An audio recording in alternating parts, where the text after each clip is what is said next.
My name is Dr. Kenneth Saxon, and I'm a professor of music at UTRGV. I'm the piano soloist for the premiere of Dr. Justin Ryder's new piano concerto with the UTRGV Symphony Orchestra. The orchestra is playing Billy the Kid by Aaron Copland. That's the Wild Wild West element. So that's a very Americana kind of piece. It epitomizes American classical music. Aaron Copland was called the Dean of American Composers because he really created an American sound in classical music and helped to popularize classical music in the United States. Justin Ryder's piano concerto is it's the premiere performance.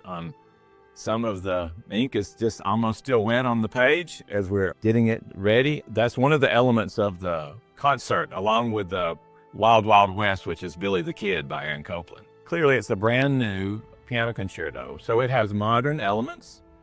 It has a wider range of harmonies, more dissonance, also plenty of beautiful harmonies, a beautiful mix of colors, I would call it. It's very rhythmically propelled and compelling, and I think that also represents a sort of a modern element in the music. However, it's a piano concerto, so that's a very traditional genre of classical music form that dates all the way back to Mozart in particular. It's a 3-movement piano concerto, also very traditional in classical music, and the forms of the music are also primarily similar to other classical works. Right, if I use 3 words to describe the energy of this new concerto and this performance, it would be color, contrast, and momentum. One of the characteristics of Aaron Copland's music was to relate his music to a much broader audience who would embrace new works of classical music as being accessible, as being American in sound, and he does that through the rhythms and through the themes, which he uses themes from Americana, cowboy song, and tunes that people recognize within his work. Dr. Ryder's concerto, people are going to relate to it because they're going to get into the energy of it. And this idea of contrast and color is very attractive. It pulls us into the music. When we hear contrast and color in music, it is interesting to listeners. Whether the listener is at their first classical concert or their 100th, that contrast makes us sit forward and listen carefully and find attractive elements in the music. I have children, and I make sure that they go to hear symphony concerts because the sound of a good symphony orchestra in a beautiful hall like we have here is special, and it's irreplaceable. Even on the greatest recordings, you cannot get that experience. It's the sound of the strings and the other instruments, the acoustic of the room, all of that together is very compelling. It's very immersive, and it's not like any other entertainment option that someone might get. The sound of it live in particular is what makes it so unforgettable. I think what will blow people away is hearing something brand new like Justin Ryder's concerto performed by the UTRGV Symphony Orchestra and myself, and that this new music, which is so exciting and unique and colorful, is being performed by people right there in their own community. And that they know some of us, they've been to our concerts before, and it's going to be created right there in front of them. And I think that's going to be unforgettable. I've been playing the piano for around 50 years, and I've been teaching piano for close to 40 years. This aspect of time is very valuable in music because there's so much to learn. There's so much music to learn. Now, you know, Rachmaninoff said that music is enough for a lifetime, but a lifetime is not enough for music. So I will always be learning new things, new pieces, new aspects of performance, new performing opportunities, different ensembles, like this piano concerto opportunity.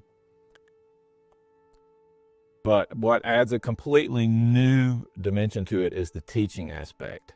and taking what I've learned and finding different approaches to teach it to my students and making it work for all of their different learning approaches and their different backgrounds, so that has really enriched the whole experience so much for me. I wouldn't miss that teaching aspect. It's changed the music for me. I want music to continue to grow and to develop. And so that means that we have to do more than just play Mozart. I love Mozart. But even Mozart would say you need to have new music. That new music was everything during Mozart's life. He wrote one piece, they played it, then he wrote another piece, and then they played it. So I want to be part of performing new music, bringing new music to life for people, and bringing new listeners to new music, so that our classical music, for this general term of classical music, continues to grow and have a life of its own.